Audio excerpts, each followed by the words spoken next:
Bukod sa pagpapatuloy ng distribusyon ng fuel subsidy, makakaabante ng kaunti ang mga tsuper mula sa mabigat na gastusin sa produktong petrolyo ngayong linggo. Simula kasi bukas, ika-26 ng Setyembre, nakatakdang magpatupad ng rollback sa presyo ng ilang mga produktong petrolyo ang mga oil companies. Para sa karagdagang tali ng balita, narito si Mia Layagi. Makakahinga ng maluwag ang mga motorista ngayong linggo dahil kakambyo na pagkatapos ng 10 linggo ang sunod-sunod na pagtaas sa presyo ng mga produktong petrolyo sa bansa.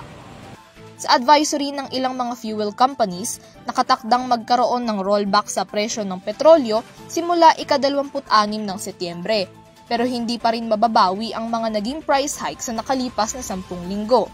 Batay sa abiso ng Pilipinas Shell Petroleum Corporation, magbababa sila ng 0.20 pesos kada litro para sa gasolina at diesel habang 0.50 pesos naman ang sa kerosene.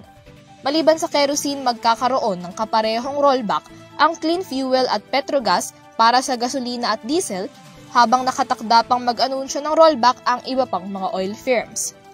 Matatandaan na nauna nang nag-abiso ang Department of Energy o DOE Oil Management Bureau sa magiging paggalaw sa presyo ng mga produktong petrolyo batay na rin sa 4-day trading noong nakaraang linggo. Sasabay ang rollback na ito sa muling pagpapatuloy ng distribusyon ng fuel subsidy para sa mga benepisyaryo sa ilalim ng Pantawid Pasada program ng gobyerno. Para sa EuroTV News, Mia Layagin, sumasaludo sa bawat Pilipino.